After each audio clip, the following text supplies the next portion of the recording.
안녕하세요. 반갑습니다. 뭐, 동영상 우리 이제 온라인상에서 보셨을 것 같은데요. 우선 먼저 이 3월 이제 학기 시작하고 4주 정도 흘렀는데 시간이 금방금방 이렇게 지나가는 것 같습니다. 또 이렇게 비대면으로 뵙게 돼서 대단히 반갑고요. 또 이제 새로 들어오신 분들은 이제 우리 드론 로봇 융합학과를 선택을 하셨는데 선택은 정말 잘하신 거다. 제가 이제 생각하면서 이런 생각이 들더라고요. 사람은 누구나 다그 순간순간 선택을 하게 돼 있거든요. 그런데 그 선택이 그 선택하는 순간에는 최선의 길을 선택한 거다. 그런데 이제 지나고 나서 보면 상황과 조건이 바뀌거든요. 그래서 그때 잘못했다 이런 생각을 하지만 누구나 선택을 할 때는 그 상황에서는 그게 최선의 선택이었다. 그런 생각이 들고요. 그래서 그런 의미에서 봤을 때 최선의 선택을 하신 거다. 이렇게 생각이 됩니다. 제가 오늘 발표 드릴 거는 이제 비과시권 비행인데요. 우리 이제 얘기하는 기본적으로 우리가 이제 무인 항공기 얘기하는 여기에서는 항공 법 체계에서 보면은 사실은 항공 관련돼 있어서는 아이카오 규정이 가장 우선시 되고 그다음에 이제 우리가 이제 미국 쪽의 관련 법규를 따르다 보니까 FAA 규정 그리고 이제 우리 한국 이제 항공안전법을 따르는데요. 이 세 가지 관련해 가지고 한번 전체적으로 한번 좀 스크린하는 개념으로 이렇게 좀 보도록 하겠습니다. 먼저 뭐 아시겠지만 뭐 간략히 소개드리면 저는 이제 헬리콥터 조종사 하고 하는 동안에 이제 계기 비행이라고 여러분들이 이제 우리 드론 비행하면서 뭐 계기 비행, 시계 비행 이런 이제 얘기들을 많이 하시는데 우리가 이제 해외 여행 갈 때 그 항공기들이 움직이는 게 다 계기 비행 방식으로 움직여지거든요. 그걸 이제 양성과정 학생들을 제가 한 5년 정도 가르쳤고요. 그러면서 계기비행은 사실은 ATC 관제에 좀 특화되어 있습니다. 그래서 항공교통관제 이제 저는 이제 교관을 했었고요. 그리고 이제 군용항공기 사고조사위원이라 그래서 우리가 이제 무인화 과정들도 사실은 있거든요. 이게 국토교통부에서 항공철도 사고조사위원회에서 하는데 저도 이제 마찬가지로 여기 이제 항공안전단에서 사고조사 교육을 받았고, 미 연방교통안전위원회에서 운영하는 남가주대에서 운영하는 비터비 학교라는 데가 있어요. 거기서 제가 휴먼 팩터 과정을 수료했고요. 그리고 이제 요 가망인증관이라는 거는 이제 항공기, 유무인기에 대한 안전성, 설계 적합성을 확인하는 게 가망인증관이거든요. 요것도 마찬가지 제가 이제 미 보잉사에 가가지고, 어, 전기 전자기 분야에 대해서, 가망인증 교육을 받았고, 여기 이제 국내에서도 이제 육해공군, 국방부, 기술품질원, 이렇게 5개 기관이, 예, 또 설계 적합성을 이렇게 보는데요.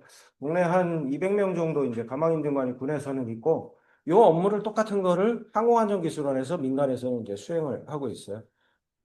그런 것처럼 이렇게 이제 뭐 중앙소방학교, 그다음에 교통안전공단 이런데 전문평가위원으로 그렇게 활동하고 있고 이건 뭐 제가 그동안 탔던 항공기인데 안타깝게도 저는 이제 여기 보시는 이제 요게 코브라 항공기인데 저 항공기 한 2,500시간 탔고요.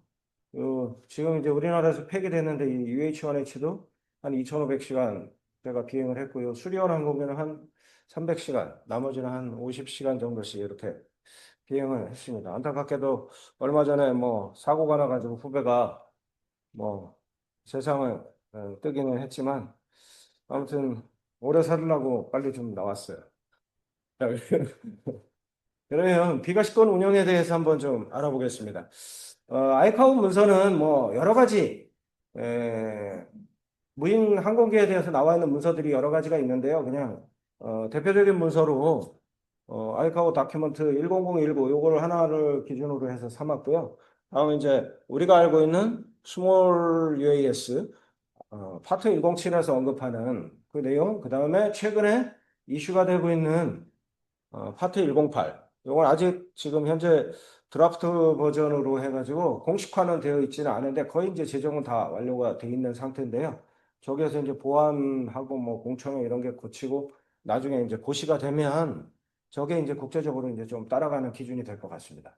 다음은 이제 우리 항공안전법에서 얘기하는 특별비행 신청. 우리가 이제 비과시권 비행을 하려고 하면 특별비행 신청을 해야 되거든요. 이 특별비행 신청에 대해서 한번 이렇게 이제 세 개를 타이틀을 가지고 우리 항공안전법하고 비교해 보면서 한번 보도록 하겠습니다. 뭐 디테일하게 전체 내용을 다 말씀드릴 수는 한번 쭉 한번 스크린하는 개념으로 이렇게 보시면 될 것 같아요.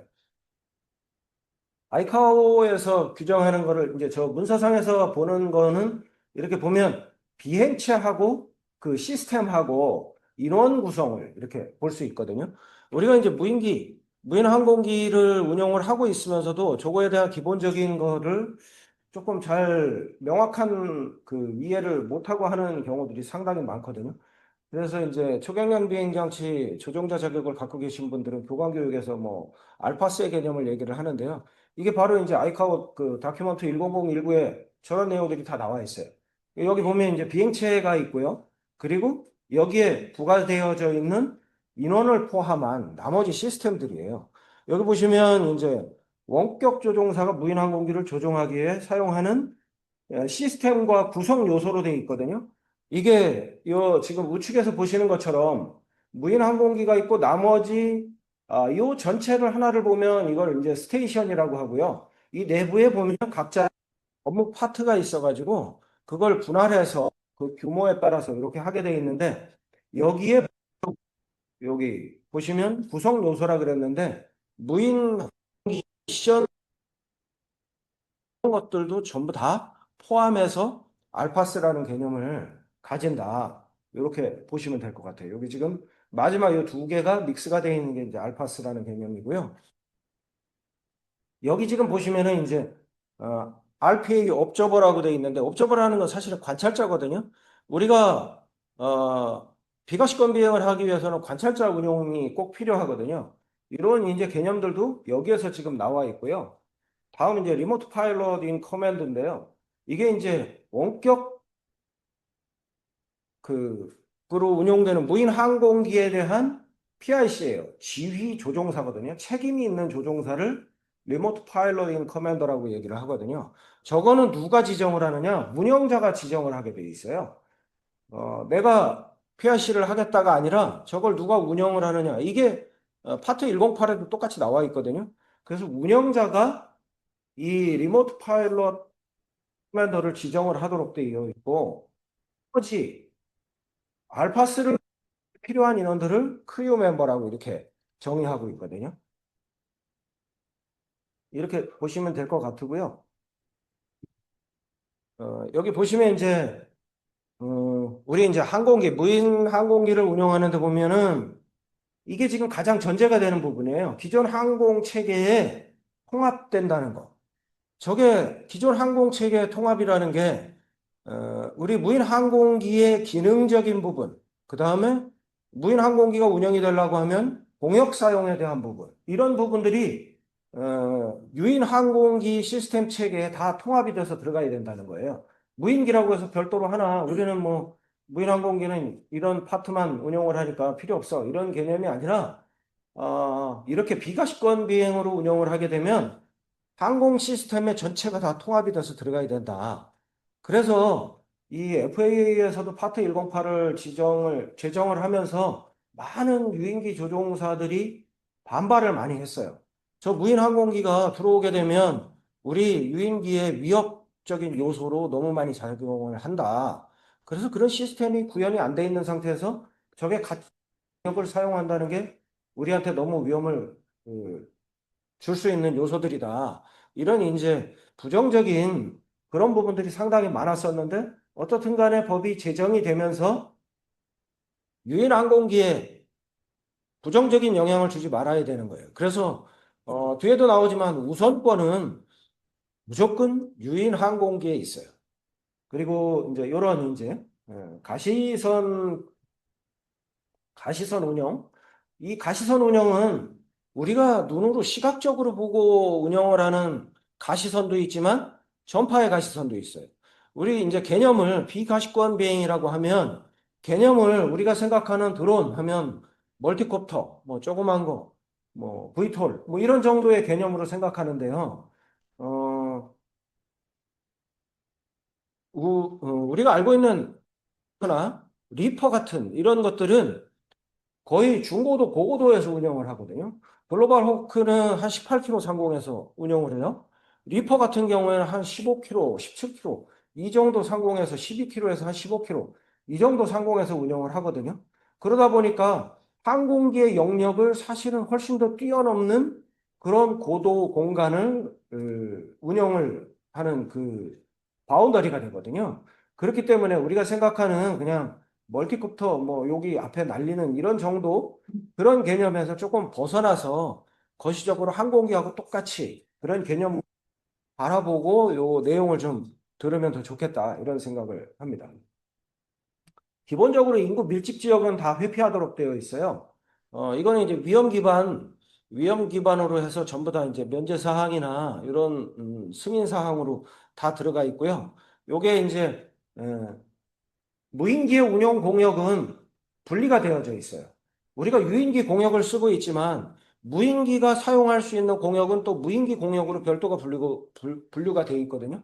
파트 10 쓰고 있는 예를 들어서 송전선로를 감시하는데 무인기를 쓰겠다. 무인항공기를 쓰겠다. 그러면 송전선로로부터 유인기의 접근은 사실은 제한을 하도록 이렇게 되어 있거든요. 여기에는 무인기가 이제 우선을 가지는 이런 개념들로 보시면 될 것 같아요. 그래서 이거는 이제 제가 설명드리는 거는 아이카오에서 규정하는 내용들을 기준으로 해서 이제 설명을 드리는 거고요.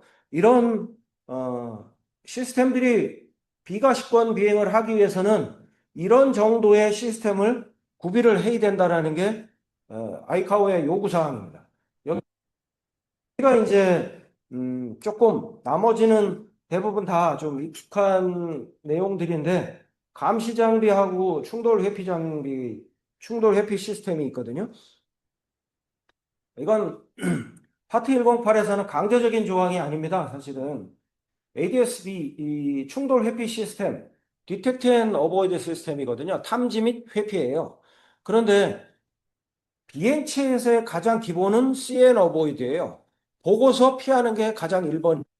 그 다음에 장비들이 있으면 디텍트 앤 어보이드 시스템인데 이런 디텍팅 하는 시스템들이 여기 보시는 것처럼 ADS나 트랜스폰더, 레이더 아니면 네트워크 기반 이런 것들이 다 디텍팅 시스템으로 다 들어간다는 거예요. 이런 것들을 갖고 있으면 디텍트 앤 어보이드 시스템으로 봐준다는 거죠.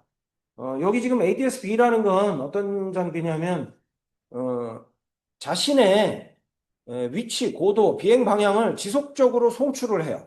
송출을 해서 다른 항공기, 똑같은 항공기들의 ADS-B 장비가 장착되어 있는 것들은 그 내용들을 수신하고 이게 A카스나 T카스하고 연결을 해서 항공기를 피하고 저 항공기의 항적을 분석해가지고 나하고 조우하겠느냐, 안 하겠느냐 이런 내용들을 분석을 해서 서로 이제 피하는 이런 시스템이거든요. 근데 우리 무인기에서는 저 ADS-B에 B를 장착을 했다고 하더라도 송출 기능을 제한하고 있어요. 그 제한하는 이유가 유인기하고 무인기하고의 공역을 사용하는 데 있어서 어떤 게 항공기인지 너무 혼란을 준다는 거예요. 그래서 ADS-B를 장착을 하고 있더라도 지금 이제 제한을 하고 그런 트랙 우리 무인항공기에서 원격 식별 장치 들어보셨죠? 원격 식별 장치가 우리나라는 지금 법제화가 되어 있지는 않거든요. 지난번 이제 우리 항공안전기술원에 계신 분이 세미나 할 때도 제가 그걸 질의를 한번 했었는데, 미국은 23년도부터 원격 식별 장치가 법적으로 규제화돼 가지고 의무적으로 장착을 하도록 돼 있고요. 일본은 그거보다 더 빨리 장착을 하고 있어요. 그런데 우리나라도 저 원격 식별 장치가 장착이 안 되면 사실은 비가시권 비행이라는 거는 유인기한테 대단히 위험한 상황을 초래할 수 있는 그런 요인들이거든요. 그래서 저게 선제가 돼야지만 비가시권 비행에 있어서는 안전을 좀 보장받을 수 있는 그런 요인이다. 이런 것들은 사실은 여기 지금 안전관리 시스템이라고 되어 있는데, 어, 이게 이제 SMS예요. 세이프티 매니지먼트 그 시스템인데요.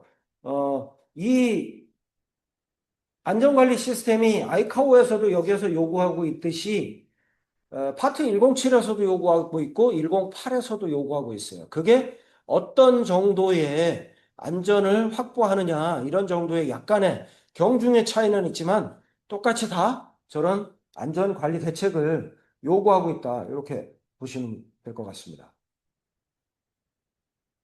또 하나 이게 조금 좀 다른 얘기로 보여주실 수 있는데 제가 여러분들한테 한번 질문을 하나 드려볼게요.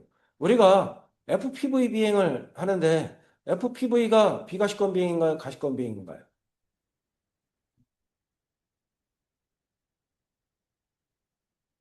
FPV 여기서 저쪽으로 비행을 하는데 비행체를 우리 정의해 보면 그렇게 나와 있잖아요. 조종자가 탑승하지 않고 원격으로 조종하는 비행체인데 저게 가시선 비행이잖아요. 내가 눈으로 보고 있으면서 비행체를 확인할 수 있어야 가시권 비행이 되는 거예요. 이 건물 뒤로 돌아갔다. 비가시권 비행이 되는 거예요. 그러면 다시 또 바꿔서 질문을 한번 해볼게요. 그게 시계 비행인가요? 계기 비행인가요? 계기 비행이요? 자, 계기 비행과 시계 비행은 기상 조건을 얘기를 해요. 비행을 어떻게 하느냐가 아니에요. 예를 들자면 비행 방식을 얘기하거든요. 계기 비행을 하기 위해서는 계기 비행 기상 조건이 있고 시계 비행을 하기 위해서는 시계 비행 기상 조건이 있어요. 시계 비행 기상 조건은 기본적으로 3마일에 1500피트. 이걸 여기 지금 나와 있는데 저게 시계 비행 기상 조건이에요. 자, 그러면 제가 건물 뒤로 돌아갔어요. 눈에는 안 보여. 비가시권 비행이지만 얘는 시계 비행을 하고 있는 거예요. 그죠? 날씨가 좋으니까. 시계 비행 기상 조건에서 운영을 하고 있잖아요. 자, 그러면 또 하나 얘기를 해볼게요. 우리 무인 항공기를 비행을 해서 구름 상공으로 얘가 탁 올라갔어요. 내 눈에서는 안 보여요. 이게 시계 비행을 하고 있는 건가요? 계기 비행을 하고 있는 건가요? 가시권 비행인가요? 비가시권 비행인가요?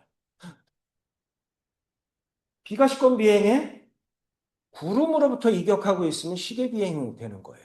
내가 이 항공기를, 무인 항공기를 눈으로 보고 있지는 않지만, 구름으로부터 수평 1000피트, 밑으로 1500피트, 위에 있는 구름으로부터 2000피트를 이격을 하고 비행을 하고 있으면 시계 비행 조건을 유지를 하면서 비행을 하는 거예요. 그러니까 이 개념 자체가 우리가 지금 단순하게 생각해서 눈에 보이면 계기 비행이고, 시계 비행이고, 안 보이면 계기 비행이다. 이런 개념이 아니라, 그러니까 이런 법적인 용어에서도 조금 그런 상태들을 조금 이해를 좀 하셨으면 좋겠고요. 그리고 우리가 이제 뭐 조금 이 107, 108에 관련되어 있는 내용들하고는 벗어날 수 있지만 기본 개념이 좀 정립이 좀 필요해가지고 제가 말씀드리는데 우리는 지금 QFE 고도를 쓰거든요. 드론 비행에서는 QFE 고도를 쓴단 말이에요. 그 QFE 고도가 뭘 말하는 거죠? 어느 지점이든 지표면을 제로 피트로 보는 거예요. 0메타로. 그게 QF예요. 그래서 드론 비행을 하는데 고도 제한이 400피트. 미국은 FAA에서는 400피트를 얘기하고 있고요. 우리나라는 500피트를 얘기하고 있어요. 400피트는 120m고 우리나라는 150m예요. 그러면 뭘 기준으로 하는 거냐?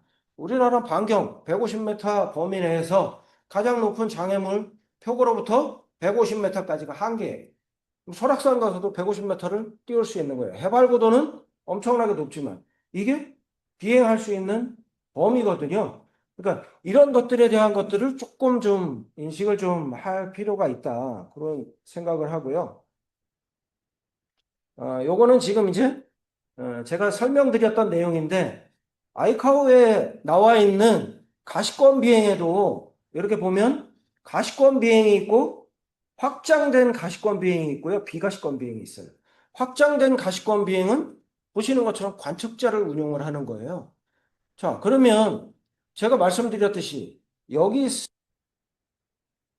FPV 혹은 그냥 이런 멀티콥터를 비행을 하면서 건물 뒤로 싹 돌아갔어요. 그러면 비가시권 비행에 시계 비행을 하고 있는 거라고 말씀을 드렸는데, 자, 이게 비가시권 비행이 아니라 가시권 비행으로 바뀌려고 하면 건물 뒤에 그 비행체를 볼 수 있는 위치에 관측자를 하나 배치하면 가시권 비행이 되는 거예요. 이게 확장된 가시권 비행이에요. 그러니까 우리나라에서 요구하고 있는 항공법에서도 뒤에 뭐 나오는데, 그러니까 요 개념이 자체가 가시권, 비가시권이 아니라 확장된 가시권 비행이라는 게 하나 더 있다. 이걸 좀 아시고 계셨으면 좋겠어요. 또 하나가 자동과 자율 비행이에요. 자동은 여기 지금 이제 보시는 것처럼 물리적 기계적으로 스스로 동작하는 건데, 이건 사전에 프로그래밍이 되어 있는 거죠. 근데 자율은 뭐냐? 자율은 그 자체가 모든 걸 다 보고 판단해서 비행하는 거예요. 그러니까 우리가 자동 비행이냐, 자율 비행이냐, 여기에 대한 개념도 조금은 좀 다른 개념을 좀 가지고 바라봐야 된다. 이런 말씀을 드리고요. 아이카오에서 요구하는 비가시권 비행을 하기 위한 운항 요구 사항들이 있어요. 이게 보면 장비부터 그 인원까지 다 포함이 되어 있는 내용인데요. 통신의 신뢰성, 그리고 항공교통의 통합, 비행체 인증, 그리고 충돌 회피 능력, 조종사 자격. 이게 이제 아이카오 다큐멘터리에 나오는 건데, 자, 통신 신뢰성이라고 얘기를 했는데요. 이게 결국에는 인증 수준의 신뢰성을 가져야 돼요. 우리 파트 108에서 얘기하는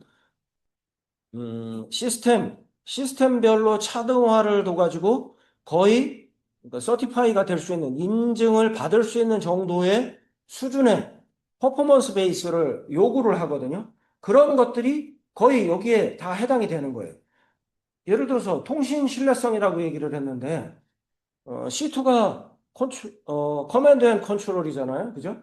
이건 통제하고 그다음에 명령을 내리고 하는 거거든요. 자, 말씀드렸듯이 통신에 가시선이 있다고 말씀을 드렸어요.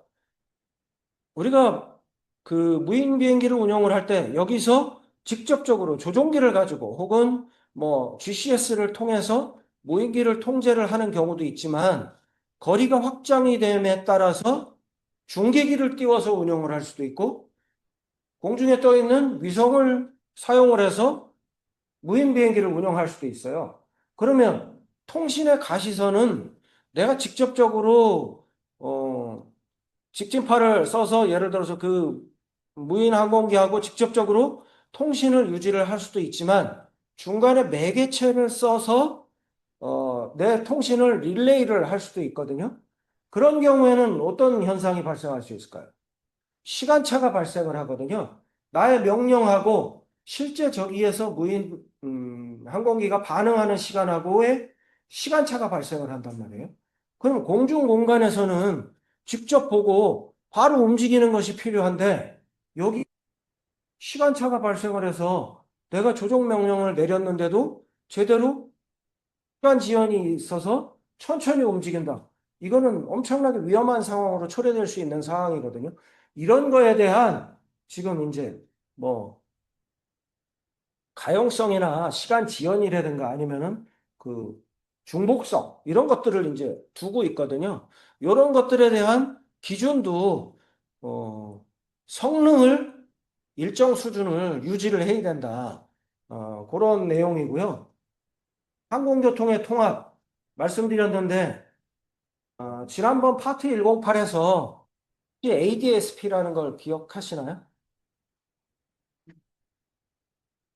오토매틱, 오토매티드 데이터 프로바이더 해가지고 항공교통에 통합이 일어나려고 하면 항공교통을 하고 있는 ATC, 유인기의 ATC를 하고 있는 사람하고 무인기 관제는 어떻게 할까요? 무인기 관제는 조금 전에 말씀드린 대로 ADSP가 반드시 필요해요. 무인기 관제도 보이스 통신을 해요. 그러니까 말씀드렸듯이 앞에서 크리우 멤버라고 얘기했잖아요. 이 항공기가 움직여질 수 있도록 조종자나 아니면 옆에 있는 사람이 ATC 기관, 유인 항공기의 ATC 기관하고 지속적으로 데이터 링크를 통하든 아니면 네트워크를 통하든 아니면 무선 수단을 통하든 지속적인 통신 수단을 강구를 해서 유지를 하고 있어야 돼요. 그래서 그래야지만 유인기 관제사가 무인기 피하라고 얘기를 할 때 지상에 있는 무인기 조종사가 그걸 피할 수 있는 행동을 할 수 있는 거거든요. 그 역할이 ADS-P의 역할이에요. 그 관련되는 무인 그 항공기가 움직이고 비행할 수 있는 모든 시스템적인 거, 정보적인 거, 이걸 전달해 줄 수 있는 사람이 꼭 필요하다. 그런 것들이 전제가 돼야지만 항공교통의 통합이 일어날 수 있다. 이런 개념이고요. 비행체 인증은 뭐 계속 말씀드렸던 거니까 저거는 뭐 특별하게 말씀 안 드리고 마찬가지 충돌 회피 능력, 조종자 자격. 이것도 조종자 자격도 우리 FAA에서는 조종자 자격을 뭐라고 돼 있나요?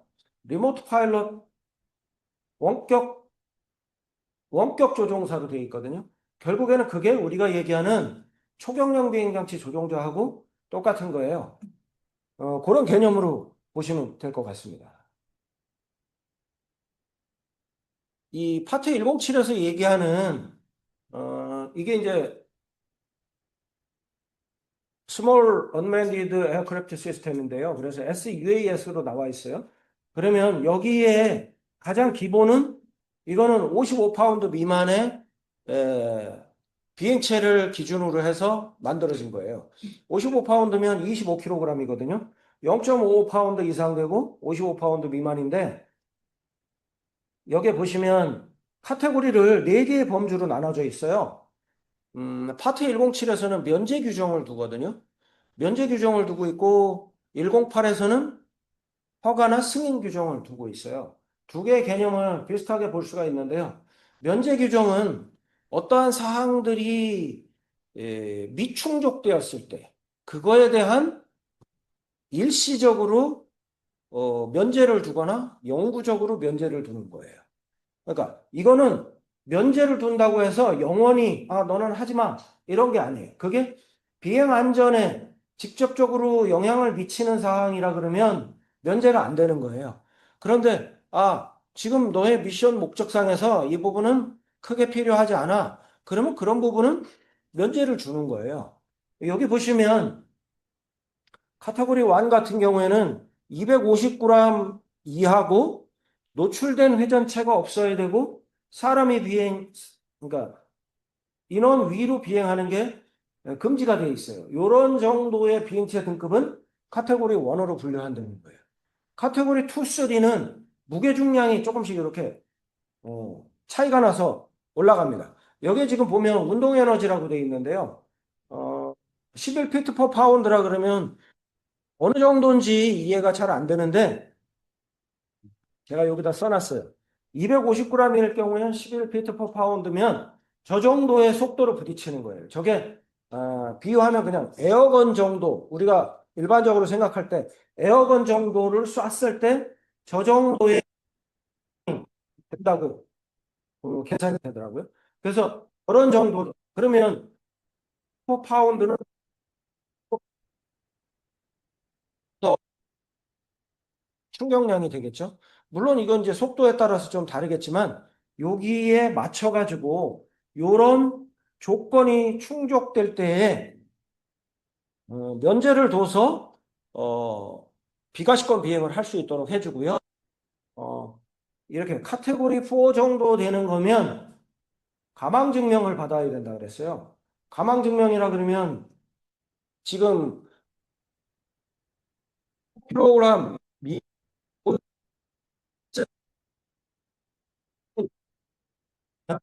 여기 보시면 가망증명을 요구하고 있어요. 우리 무인기 기술 기준을 계속 이제 수업에서도 나왔는데 무인 FAA 기술 기준에서 요구하는 기술 필요한 부분을 발치 그걸 가지고 기술 기준을 만들어서 무인기를 만들어요. 그랬을 때 그게 안전성을 확보하는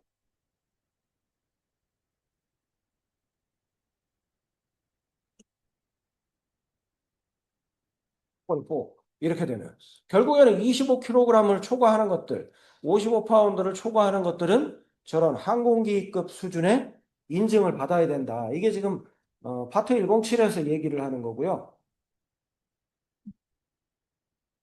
파트 107에서 운용 조건이 있어요.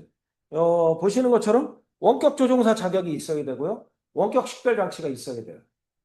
원격 식별 장치는 당연히 위치 확인을 하고 어떤 비행체가 움직여지는지를 확인하기 위해서 필요한 거고요. 원격 조종사 자격은 뭐 개인 자격을 말하는 거죠. 파트 107은 개인한테 전적인 책임을 주고 있고요. 파트 108은 조직 기반의 인증을 주기 때문에 조직한테 책임을 묻습니다. 그래서 파트 107은 원격 조종사 자격을 요구해요. 운영 고도도 400피트, 주간 비행으로 제한이 되고요. 움직이는 차량에서 시스템 조작을 금지하도록 되어 있어요. 자, 이게 이제 파트 107에서 제한을 두는 제한 조건들이에요. 그러면 여기에서 다시 반대로 얘기해서 그러면 이거의 범위를 벗어나는 거는 어떻게 한다는 얘기겠습니까? 면제를 준다는 거예요. 면제를 주는데 위험에 대한 완화 대책을 너네들이 강구해라. 그러면 저 부분에 대한 면제를 주겠다라는 거예요.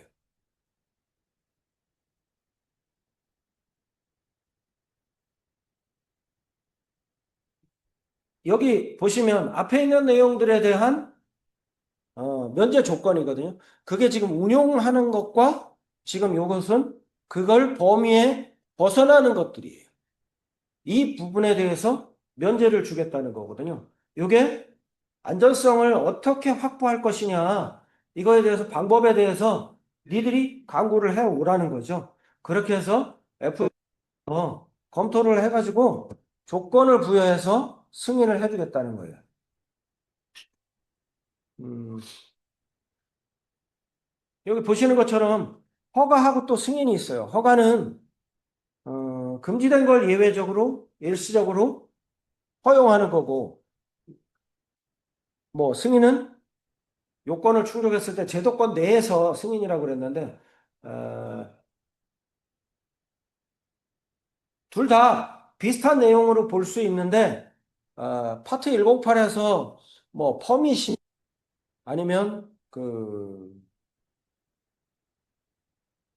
서티파이냐 요런 개념을 자꾸 보니까 요런 좀 인식을 좀 갖고 있어야 되겠다 싶어서 제가 얘기를 했던 거고요. 그러면 저런 얘기들, 저런 내용들을 가지고 그러면 어떻게 를 받을지 내가 그 위험에 대한 완화 대책을 어떻게 할 것이냐. 그게 파트 107에서는 이렇게 세이프티 케이스로 결국에는 각각의 사례마다 모든 걸 이렇게 픽스해서 규정으로 정해놓을 수가 없으니까 각각의 사례마다 거기에 맞는 완화 대책을 만드는 거예요. 예를 들자면 자 55파운드를 초과하는데 부득이 어쩔 수 없이 인원 상공을 비행을 해야 된다. 그러면 어떻게 위험에 대한 완화 대책을 강구할 것이냐? 그러면 우리는 기체가 동력이 끊어져서 추락을 하더라도 낙하산 장비가 부착이 돼 있어가지고 낙하산이 개방이 되기 때문에 인원 위로 떨어질 때 중량을 고려할 때 충격 에너지가 사람에 피해를 주지 않는다. 이건 완화 대책이 벌써 설정이 된 거예요. 카테고리 1에서는 프로펠러에 가드를 설치하도록 돼 있잖아요. 그죠? 파트 107에서 가드가 설치되어 있으면 사람한테 부딪혀도 인원한테 피해를 주지 않는다는 거예요. 그러니까 그런 보호 대책들이 다 강구가 되어져 있어요. 그래서 세이프티 케이스에 의해서 위험 완화 대책을 강구를 할 때는 이러한 사항들이 고려져야 된다는 거예요. 그래서 어떤 지역을 운용을 할 것이냐, 사람이 있는 곳이냐, 도심지냐, 뭐 건물 지역 상공이냐, 산악 지역이냐, 이거에 따라서 환경 조건들이 너무나 다른 사항들이 많기 때문에 각 케이스별로 어, 운용을 분석을 해가지고 여기에 대해서 어떻게 위험 요소가 도출되는 것을 줄일 것이냐 하는 완화 방안을 강구를 하고 그런 강구된 걸 문서화해서 논리적으로 데이터적으로 또 이런 내용들을 어, 합당하게 인정이 될 수 있도록 관련 내용들을 제출을 하게 되면 최종적으로 FAA에서 승인을 하겠다. 이게 파트 107에서 얘기하는 비가시권 비행이고 이거에 대한 이제 면제 조항이에요.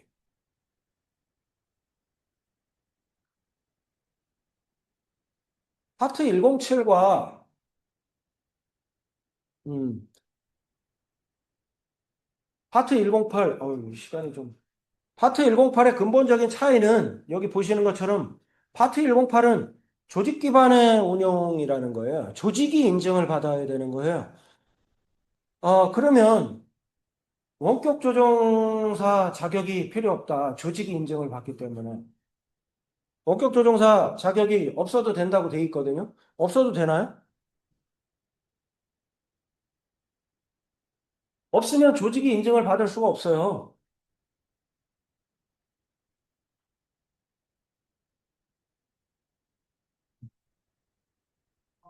여기 보시면 플라이 코디네이터가 있거든요. 이 사람이 결국에는 비행 조종자라고 보시면 돼요. 근데 저 사람이 자격이 없다 그러면 이 조직 자체가 인증을 받을 수가 없다니까요. 그래서 이게 여기에서 나오는 한 가지 항목만을 생각을 할 게 아니라 이것과 연관되어 있는 법 체계들을 다 같이 연결해서 봐야 돼요. 우리 조종자 증명에 대한 거는 FAA에서는 파트 60일, 이게 유인 항공기 조종자에 대한 거를 나와 있거든요. 그럼 파트 60일에서 유인 항공기 조종자 자격을 갖고 있는 사람은 무인 원격 조종자 자격을 취득하기 위해서 어떻게 되어 있나요? 교육이나 이런 게 면제되도록 되어 있어요. 그러니까 이게 두 개가 다 연관이 다 되어져 있다니까요. 그래서 이거 하나만 생각하고, 이거는 조종사가 필요 없으니까 자격 없어도 된다. 이런 개념이 아니고 모든 게 다 연계되어져 있기 때문에 사실은 이런 내용들이 포함이 되어져 있다. 이렇게 보시면 되고요. 그래서 이렇게 이제, 음, 운용 감독자하고 그다음에 비행 조종자가 있고요. 지금 ADS-P라는 관련되는 무인 비행기에 대한 정보를 공유하고 이런 데이터를 제공해 줄 수 있는 ADS-P가 반드시 존재해야지만 이런 비가시권 비행을 운용을 할 수 있다. 이렇게 보시면 되겠어요. 어, 그리고 원격 식별 장치. 원격 식별 장치는 여기에서 반드시 요구하는데, 이거 보시면 파트 89에 원격 식별 장치 리모트 아이디를 무조건 부착하도록 이미 파트 89에 정해져 있어요. 그렇기 때문에 모든 항공기는 다, 무인 항공기는 다 부착을 해야 되는 거예요. 55파운드 이상 되는 거는. 55파운드 이하라 그래도 상업용으로 운영을 하려 그러면 무조건 또 부착을 해야 되고요. 그러니까 이런 것들이 법 체계가 다 같이 연동이 되어져 있다. 그리고 또 하나 파트 108에서 파트 107은 조종자 한 명의 한 대의 무인 항공기만을 운영하도록 되어 있거든요. 그런데 파트 108은 한 대의 조종자 한 명의 다수의 무인 항공기를 운영할 수 있도록 허용해주고 있어요. 그런데 이걸 어떻게 허용을 하느냐? 말씀드렸듯이 위험에 대한 완화 대책이 있어야 되는 거예요. 이 조종자 한 사람이 몇 대의 무인 비행 장치를 무인 항공기를 운용을 할 수 있느냐? 여기에 대한 업무 부하나 이 무인 비행 장치가 무인 항공기가 자동화 수준이 어느 정도 돼 있느냐? 이런 것들에 대한 검증된 데이터들을 제시를 해야 되는 거죠. 그렇게 해야지만 일대 다수의 항공기들을 운영을 할 수가 있고요. 조직 기반의 인증을 해준다고 얘기를 했는데 여기 보면 운영 절차 및 문인데 요 내용하고 밑에 나와 있는 안전관리 시스템 이 두 개가 사실은 같이 움직여져야 되거든요. 그 조직에는 표준 운영 절차가 있어야 되는 거예요. 어떤 운영을 할 때는 이러이런 우리는 비행 전 점검을 이렇게 하고 비행로는 이런 방법에 의해서 선정을 하고 최종 운용은 이렇게 하고 위험은 어떻게 대처를 하고 비상시에는 이 조종자가 어떻게 훈련이 되어져 있기 때문에 그거에 대해서 비상시에 조치는 이렇게 한다라는 매뉴얼이 SOP 상에서 조직에서 갖고 있어야 되는 거예요. 이런 운영 절차상에서 문제 그리고 안전관리 시스템 어, 그 해당 미션에 대한 위험 식별을 하고 이거에 대해서 어떻게 관리할 건지 이런 부분들이 다 같이 병행이 돼야 된다는 거죠. 그러면 파트 107에서 좀 확장된 개념 이렇게 보실 수 있어요. 파트 107이나 108이나 비슷비슷하지만 요거는 좀 더 파트 107을 여기 지금 보시는 대로 좀 더 공역이 더 복잡해졌고 운용하는 무인 비행기를 운용하는 그런 운용 방법들이 좀 더 확장됐고, 이런 그 비행 방법이 가시권에서 비가시권으로 더 확장되고, 이런 것들의 요구 소요가 지금은 이제 너무 많이 요구를 하고 있거든요. 그러다 보니까 파트 108이라는 규정이 나와 있고요. 여기에 나와 있는 ADSP라는 조직도 지금은 아직은 만들어져 있지 않아요. 이 ADSP는 인증을 요구하고 있거든요. 저 조직 자체가 인증을 받아야 돼요. FAA로부터. 너네들이 드론을 공역 관리를 하고 운영하는데 이 정도의 시스템 기반을 갖추고 있고 드론, 무인 비행기를 운영을 하는데 이만큼의 에, 정보를 제공해 줄 수 있는 정도의 하는 거를 FAA로부터 인증을 받아야 된다. 이렇게 보시면 되겠어요. 어,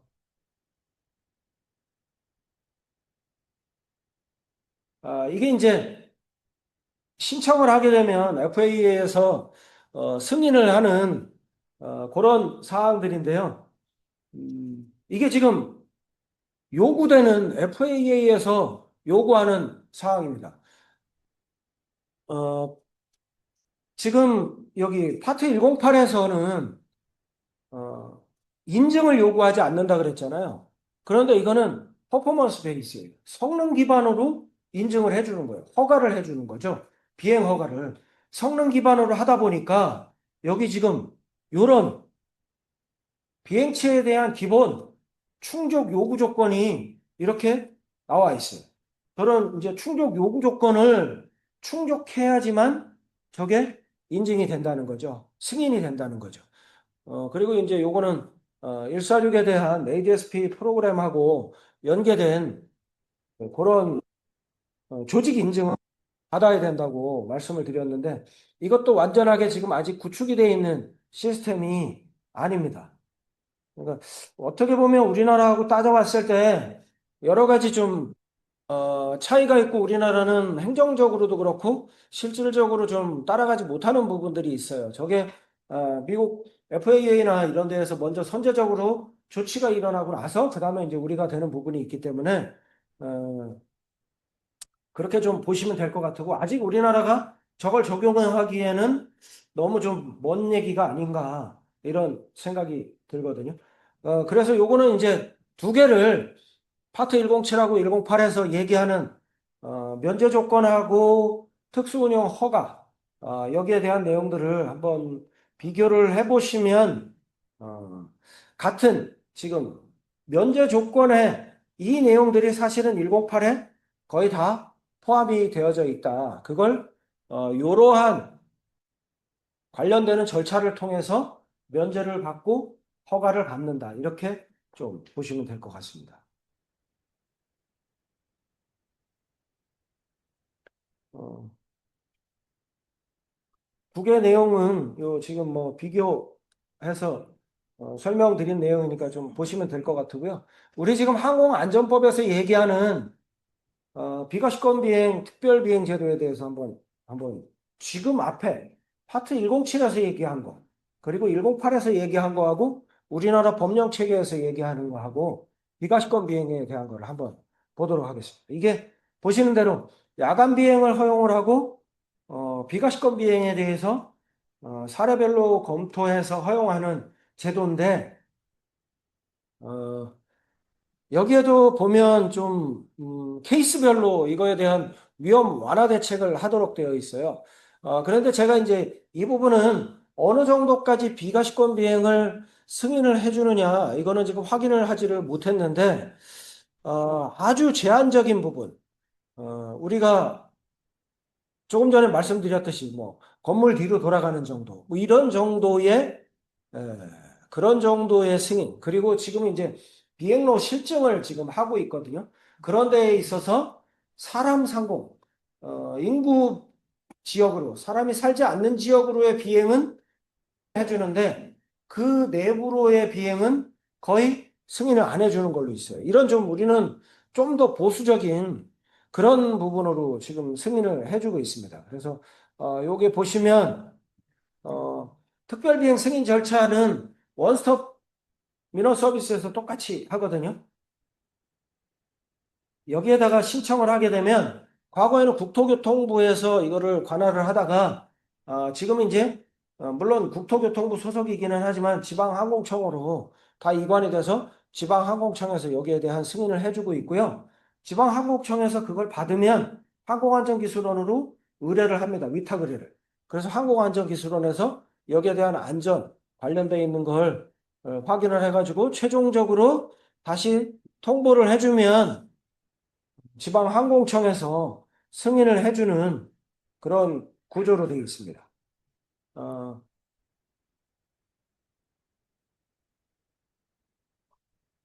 어, 요게 지금 PPT가 지금 앞쪽에 들어와 있어야 되는데 뒤로 지금 하나가 넘어가 있는데 파트 108에서 승인을 해주는 구조는 이렇게 보시는 것처럼 저위험이냐 고위험이냐에 따라서 우리가 파트 107에서는 무게중량 운동에너지별로 해서 그 범위를 나눴잖아요.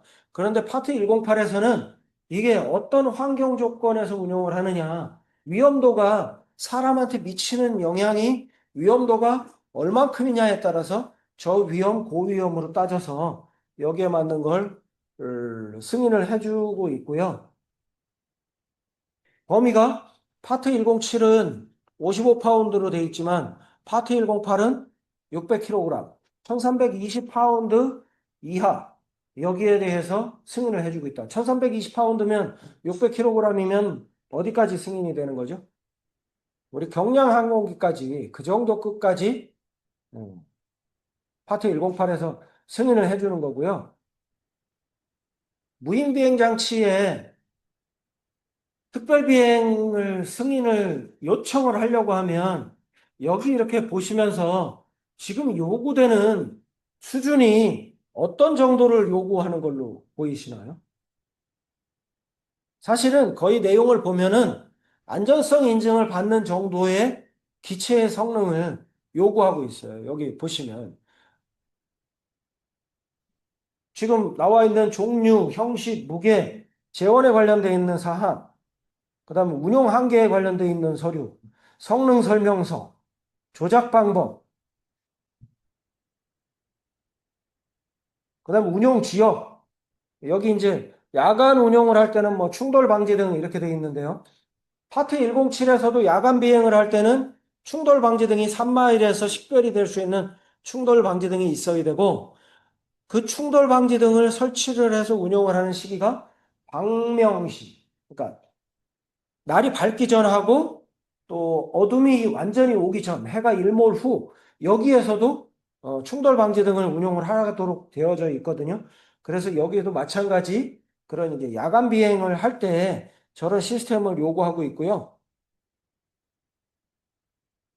안전성 인증서, 이거는 해당되는 무인 비행 장치인데 안전성 인증서가 없더라도 지금 요 관련되어 있는 재원 서류들을 보면 거의 안전성 인증서를 받아야 되는 그 정도 수준의 관련 서류들을 요구를 한다. 이렇게 보시면 될 것 같습니다. 제가 뭐 지금 시간이 없으니까 요 내용들은 보시면 읽어보시면 우리가 지금 알고 있는 내용들이 그대로 지금 나와 있는데요. 여기 지금 나와 있죠. 무인 비행 장치를 지속적으로 주시할 수 없는 경우. FPV 이렇게 나와 있죠. 한 명 이상의 관측자를 운영을 해야 된다고 돼 있잖아요. 관찰자를. 자, 이런 내용들. 그다음에 비가시권 비행을 하기 위해서 항공법에서 얘기하는 뭐 이런 사항들. 이걸 보면 파트 107에서 얘기하고 108에서 얘기하는 내용들이 유사하게 다 녹아 들어와 있다. 그런데 그거보다는 조금은 제가 보기에는 좀 시스템 이런 게 좀 완화되어 있지 않나 이렇게 좀 생각이 되고요. 이게 지금 가시권 밖 비행, 비가시권 비행에 대한 예시를 이게 항공안전기술원에서 검토한 내용들을 이렇게 이러한 사항들에 대한 어떻게 보면 예시를 보여준 건데 여기 보시면 곳곳에 이런 데 보면 관측자를 배치하도록 되어져 있잖아요. 그러니까 지금 조종자가 보이지 않는 곳에서는 관측자를 운용을 하도록 돼 있고 이 관측자하고 조종자하고는 연결해서 소통할 수 있는 그런 수단들이 꼭 강구되어야 된다. 이게 사실은 위험 분석하고 완화 대책에 다 들어가 있어야 되는 부분들이다. 이렇게 보시면 되겠습니다. 요거는 지금 초경량 비행장치 안전성 인증하고 비가시권 비행에 대한 내용들을 두 개를 유사한 내용들을 비교를 해 놓은 건데요. 요거 이제 보시면은 지금 이제 설명드린 내용을 참고로 해서 아실 수 있을 것 같고요. 어, 마지막으로 이렇게 정리를 해보면 아이카오에서 얘기하는 이런 수준은 사실은 전체의 무인기 시스템 단위의 인증을 요구를 하고 있다. 이렇게 보시면 되겠고요. 파트 107은 중량별로, 그 다음에 임무 운용 형태별로 여기에 대한 면제 조항을 둬서 운용을 하고 있는데 단지 그걸 넘어갈 경우에는 세이프티 케이스, 각 운용 사례별로 완화 대책을 강구를 해야 된다는 거고요. 파트 108에서는 조직 기반, 파트 107은 개인 책임이고 파트 108은 조직 책임이에요. 그래서 조직 기반의 운영 시스템을 얼마나 잘 구축을 하고 있느냐라는 게 파트 108의 가장 큰 핵심이 되겠습니다. 우리 항공안전법에서는 저런 어떤 뭐 조직이나 개인보다도 운영 형태에 대한 운영 형태를 어떻게 운영을 하고 있느냐 여기에 맞춰서 비가시권 비행을 하려고 하면 완화 방안을 어떻게 강구를 해서 완화 대책을 수립을 할 거냐라는 부분이 바로 이제 이런 조금씩의 차이점들이 있다. 이렇게 보시면 될 것 같습니다. 어, 이게 그 파트 108도 한 500페이지가 넘는 그런 지금 문서거든요. 그걸 뭐 잠깐 동안에 설명을 할 수는 없는 부분이고 각 하나하나 챕터별로 전체가 다 나눠져 있는데 뭐 상세한 운용에 대한 방법들이 나와져 있지만 지금 이렇게 보시면 어떻게 보면 큰 내용에서는 지금 설명드린 내용 이런 정도로 좀 이해를 하시면 될 것 같습니다. 혹시 네, 질문이 있으시면 뭐 시간이 벌써 50분이 경과를 했네요. 55분이.